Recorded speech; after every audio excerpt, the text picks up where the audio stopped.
Hello everyone, selling globally on Amazon is an important strategy for 2024. Today's video, I will be covering how to start selling on Amazon UK, what are the requirements, and more importantly, legal compliances such as setting up a company, tax and duty payments, international shipments, fulfillments. So I will have an expert in this call, and we will be helping you to understand what is the best way to selling Amazon UK. This is Burak Yolga. I'm the founder of Forceget Supply Chain and Logistics. Let's get started. Welcome back, everyone. Today, I have Tom Meek from Taxually. Welcome, Tom. Thanks very much for having me, Burak. Great to be on here. And yeah, I'm the guy that gets to talk about taxes.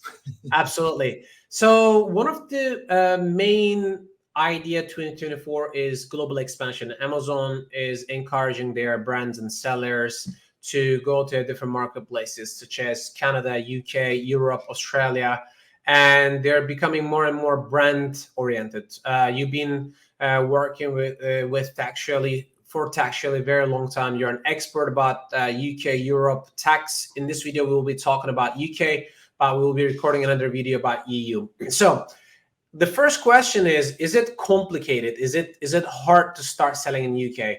A lot of companies, they want to test out, but they don't understand what is VAT, what is EORI, how to pay these things. Is it complicated to start selling on Amazon UK?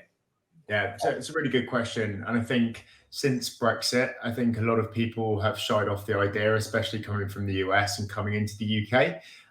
But the market opportunity is huge. Across the UK and EU, the UK followed closely by Germany, then France is sort of the largest storefronts on Amazon to gain additional presence for your brand.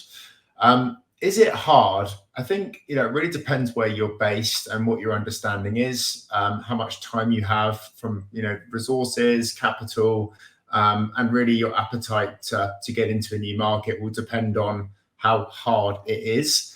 Ultimately, the answer is no. You need to work with some strategic partners to be able to get your goods in and to be compliant and be as efficient and profitable as possible to make that expansion worthwhile. But in answer to your question, I'd say, over 8 years that I've been doing it, I'd say, no, it's not difficult. But of course, there's a number of things that you need to have done or thought about before you take that step into a new market. And what I mean by that is don't do it half-hearted. Make sure you jump in with 2 feet. Right. That's exactly what I want to cover in this video. We need to break down exactly what people needs to do one by one.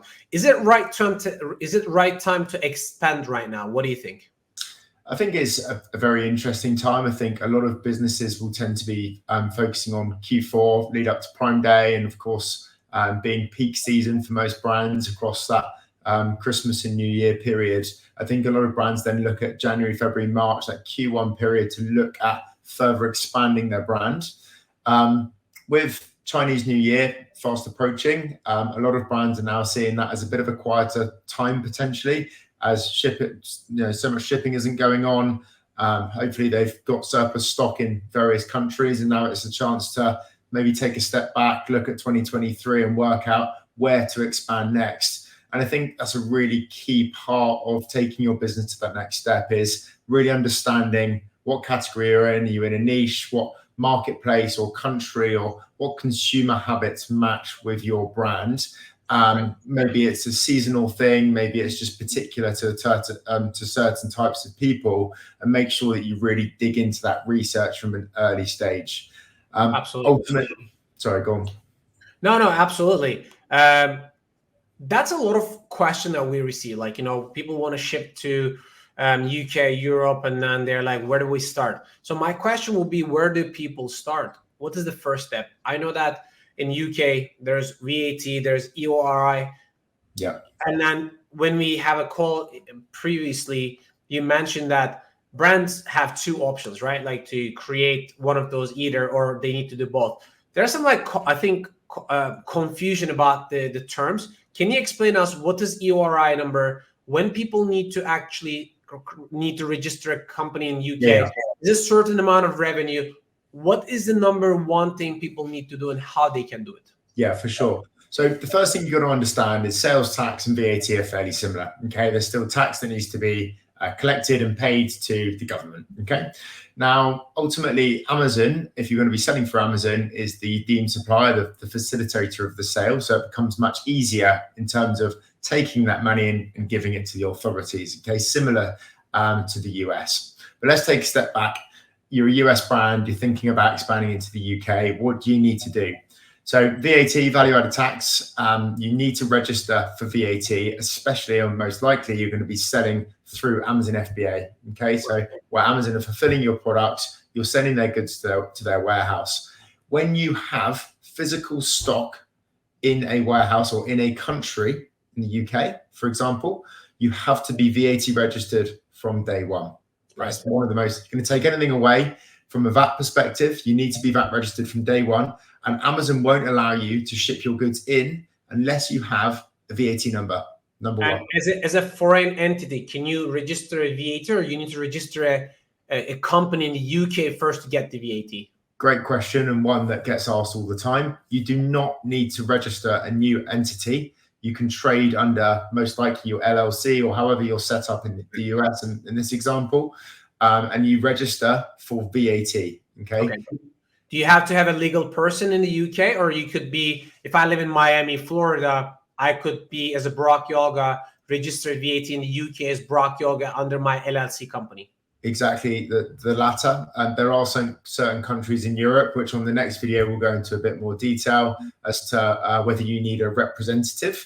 But no, you need a VAT number, which takes around 10 to 12 weeks to apply for. And you also need what's called an EORI number. Okay, what's an EORI number? It's a number that allows you to clear your goods at customs. Okay, so think shipments coming in from China or the US into the UK. Two things you need is a VAT number and also an EORI number to allow. Which one do you apply first? You actually apply for them at the same time. I mean, you can apply for your VAT number and then the EORI, but yeah, you'd want to do it. And it takes 10 to 12 weeks to get the VAT number. EORI number is the same time? Yeah, usually, if you come to Taxually, for example, we'll go through the whole tax requirement, and then we'll say VAT and EORI for the registration. So you don't have to have a UK company. You can have foreign entity, and you can register EORI and VAT. This way, you can ship product from either China, India, Vietnam, or US to UK, correct? And Forceget is going to help you with international shipment and the custom clearance. My question in here is, what do you need to do? Let's say we contacted Taxually for this. What documents do you need from these people? Yeah, for sure. So it does differ depending on where you're based. Ultimately, if you're a US LLC and you're registered for UK VAT, there'll be generic documentation that's required. Things like your incorporation documents, your articles, so listing the shareholders of the company, etc. Your passport, maybe some backup proof of address, some very basic documentation, and then that gets submitted to the tax authorities. We'll get you to sign a power of attorney, which allows Taxually to be your representative. And then we'll be able to go through and actually apply for the VAT number. And that point that we give all of the documents and they're accepted by the tax office, that's when that 10 to 12 week timeframe starts. So don't think I've spoken to Forceget, I'm ready to ship. 12 weeks from now, I'll be selling. It's not the case. Right. And how much is roughly cost of getting the VAT and EORI number? Yeah, so typically we charge a registration fee, which is a one-time fee, because once you get your VAT number, that's then yours.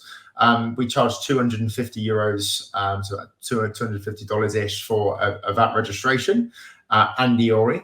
That's together. And then we charge an annual compliance fee, okay? Because when you register for tax, you then have to file taxes, submit your tax on a monthly or quarterly or annual basis, depending on your sales volume. In most cases, in the UK, for example, it's quarterly, but in Europe, it's more likely to be monthly, okay? So that compliance fee that we charge, the filing fee on an annual basis, is €750. So all in for UK expansion, you're talking about $1,000 more or less. It's nothing actually. Like, you definitely, people need to try that, in my opinion. Like, it's better than trying and not being successful than not trying and not finding out. But my question is, let's say I register an EORI, you got me a VAT number, EORI number, I start selling it in the UK. Every time I import products, I pay VAT to the government. What else I need to do? Do I need to do monthly bookkeeping? Do I need to have a CPA? Do I need to do that quarterly? Do I need to do annually? How much tax does it apply in the UK? Does it depend on 5%, 10%, 20%? Yeah. What is it required? Yeah, so maybe just to take a step back from that. So what you'll need to bear in mind as well is you'll have a commodity code based on the products that you're bringing into the country. So that will dictate a number of things at import. So you'll have to bring your goods in. As the goods come in, the shipment arrives at customs. You'll pay import VAT and import duty. Okay, Right. Import VAT. They're different things. They're different things. Yep. So import VAT and import duty. Import VAT is a fixed number, correct? Say it again. Import VAT is a fixed number. Import VAT is based on the percentage of tax that's due. So in the UK, it'd be 20%. But if your import VAT rate could be lower because you could be selling like baby products, which was it depends on the country, the origin, the type of the product could be 0%, 5%, 20%, 50%. Yeah, depending on the commodity code or classification of your product. So if it's a baby product, you might find that you're at a lower percentage, whereas if you're just on a iPhone cases or something like that, you're more likely to be on the standard rate, which is 20%. Okay, and each country has a different VAT rate associated in Germany and France and Spain, which we'll come on to later. But ultimately, you have import VAT and import duty. Okay, duty, the import duty is non-reclaimable. Okay, that's something you need to build into your product. Import VAT, when you're VAT registered, is something you are able to reclaim. So, and that 20%, let's say it's a standard rated product that you're bringing in, that 20% on import is based off the invoice value include the shipment. Exactly, and insurances. And then when you sell the product on Amazon, the customer who buys that pays that VAT back to you, so you actually get the money back, correct? Precisely, yeah. It's on the cost value of your shipment. Okay, so the product cost, the shipping cost, the insurance cost, 20% is of that value, and then you have your retail price as well, your profit margin on top. It's perfect, Tom. I think that's everything I wanted to really cover. Is there anything else you want to tell people before they start this process, or during the process of the after? Yeah, for sure. I think tax can be quite a confusing point and can put a lot of people off. The main reason people are expanding beyond is because when you get a competitive advantage, you're selling to tens or hundreds of millions of more people, and you're diversifying your risk. Okay, it's a big market out there. A lot of people are scared, mainly due to taxes, but there's companies like Taxually that take that all off you. So I'd recommend. And Taxually actually connects to Amazon storefronts to collect all the data and then do the annual accounting for the people, right? Everything, yep. So you speak to us, we let you know what to do and when. You pay the registration, we give you the VAT number, and then we have a portal like your internet banking that you log into, and it tells you what to pay and when to what tax authority, and we're your representative, we're your account manager. We make it so simple for you. All right, perfect. Tom, thank you so much. I'm going to drop your contact information under this video so people can reach out to you. I appreciate for your time, mate. Thank you so much. Thank you. Speak soon.